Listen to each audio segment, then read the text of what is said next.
Oh, really? Yeah. Cut it out with them later on. Okay, we gotta... All right, fellas, calm down. Wait, I have to tell you something. You have to tell me something, yes. I have to tell you something. So I got here the other night, and I checked into my hotel, and I was all tired, and I went to sleep, and I had this dream. You were in my dream. Yes! And in my dream, you were my boyfriend. Only... I'm sorry, you're in my dream tonight. This is the best interview I've ever had. Wait, but I saw you, and then after that, I couldn't see you because I'm so short next to you that I was sort of like talking to your stomach and your chest the rest of the dream.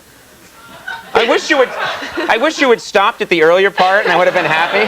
But it was you, and I knew it was you, and I kept calling you by your name, so... That's so cool. I kept saying Johnny. No. Do you think, I mean, is this because, I mean, you don't think about me that often? I think it's because you're the last thing I think about before I go to sleep. Oh. The last thing I see before I go to sleep. Okay, all right. I have to get you a... You'll be in my next What dream. about me? Come on, a little sloppy seconds.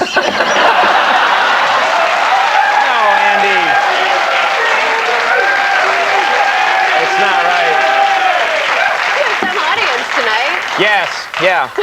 It's the American Gladiators crowd that we have.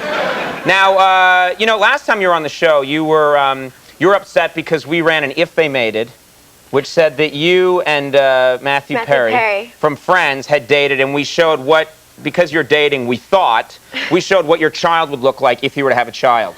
Right. And you were like, well, I never really dated him, that's not fair. So I thought Not to mention that child was very unattractive. Well, I thought we'd make things up to you tonight, because you say you had a dream about me. Let's do an If They Made It with you and me. Let's put that up right now.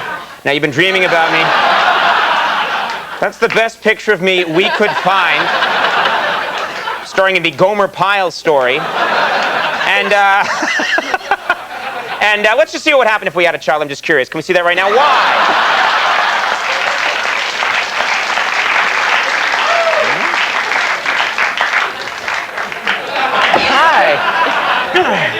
I blew it. I'm genetically sound. Yeah. I've got the goofball gene laced all over the place.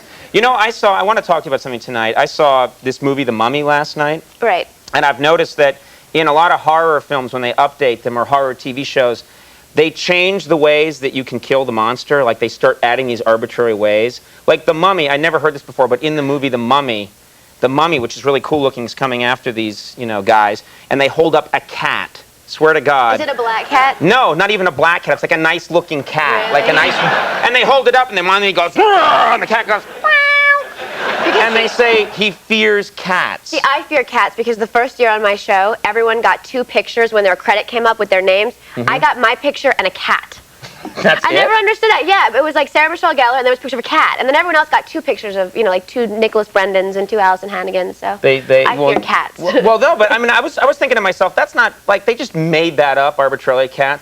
When you kill a vampire, do you guys stick to just the stake through the heart? What is it? What are the ways, or do you make up new ones? No, it's old lore that the ways you kill a vampire is stake through the heart, beheading, holy water, and sunlight. Am I missing any? And steak. Yeah, you said steak doesn't kill them. It moves them back. Raises their cholesterol. A cross moves them back.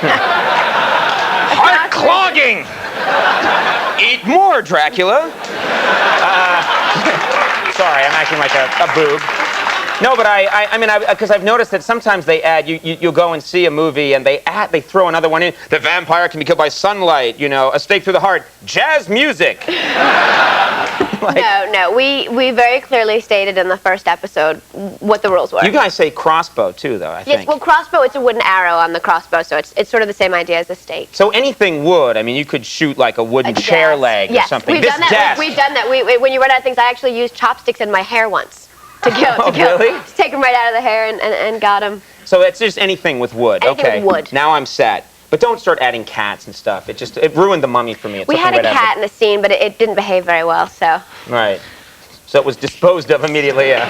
Now, you do a lot of stunts on the show, and we've talked about that before, but I understand they're pretty they're very physical, and you're very graceful doing them, but in real life, you've said in print interviews that I've read that you're kind of a klutz. Is that true? I'm an amazing klutz. Like, I mean, if there's a wire, I'll manage to trip on it. And I always say that when you go on airlines I always sit by the window so that I can put my head back. But it gets, it slopes on a plane. And every time I get on, I hit my head there. I think that I make it, but every time I hit my head, and it's like you think, I've flown 6 times this month already. You think I know, and inevitably every time I hit my head. So you're like dizzy, by the time the plane lands. The other thing I've noticed what makes it worse is you're a celebrity. And when anyone else does that, someone bumps their head, people are like, bumped his head. All right, I'll think I'll have the chicken, on the flight. Look, Buffy's a dork. Yeah, exactly. If I bump my head or anything, people are like, Conan bumped his head. All right. It makes you common. Your manager would make you wear a foam helmet or something. Yeah. Just I tried that once. protect my hair you. looked horrible. Yeah. It Wear was the horrible. foam helmet. Suggestion. Now, you got hurt. Is that right, doing a stunt? I did. Inevitably, like I said, because I am a klutz, I do wind up hurting myself a couple times during the year. And this year, I had one serious injury that required a hospital visit, but we waited till lunch break because I didn't want to ruin the schedule in the middle of the day. How serious? Was there a piece of steak in your head or something, or was there? Well, how serious an injury? It was a cracked the bone here thingy broken. I don't know. It was. Notice I didn't go to med school. Thank you. Yeah. Sympathy and compassion, more than I got from. No, I'm kidding. So you got hurt. But we had a really big day because it was the homecoming episode, and I had to go from regular street Buffy to homecoming Buffy. So we went to the. Hey! How long did it take you to get ready for prom? That's all I'm saying. Yeah. I needed at least 2-3 hours. There's Night Night Buffy. That's Sarah right now. Night Sarah. Now there's Wake Up Buffy. Yeah. So I went to the hospital on the lunch break, but I made sure to take my hair and my makeup artist to the hospital so that while I was in the waiting room, because they make you wait for 4 hours unless there's some serious injury, and I did my hair and my makeup change at the hospital by the set. That doesn't make it look very urgent when you're having makeup and hair applied. What if there was a cute doctor in the ER, though? I wanted to make sure I was ready. Well, you'd make his day. Let me tell you something right now. Now, Wow. Coming out of it again, I blacked out. Second time.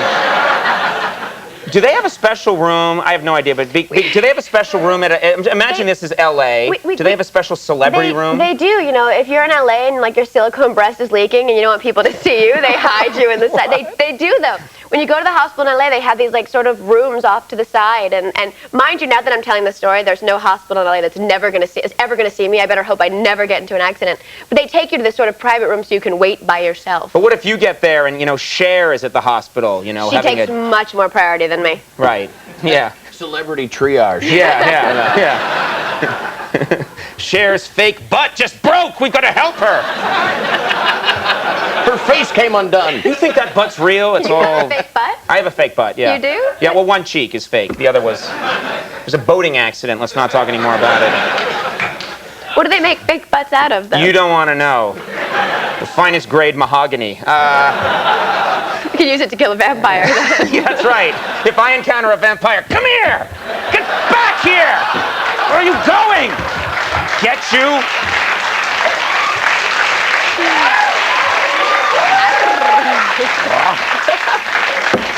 You're hosting, this sounds like a good show. You're hosting Saturday Night Live this weekend.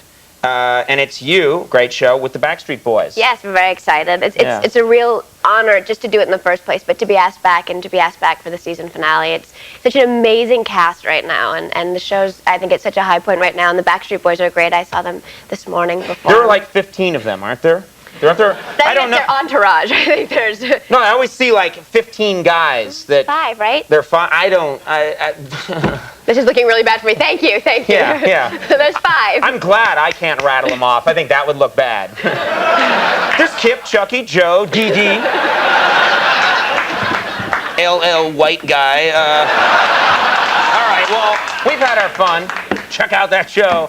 And it's a thrill having you back in the program. It's always nice talking to you, and dream on. Sarah Michelle Gellar, everybody. We're going to take a little break, and when we come back, we're taking a sneak peek at one of the new Star Wars characters.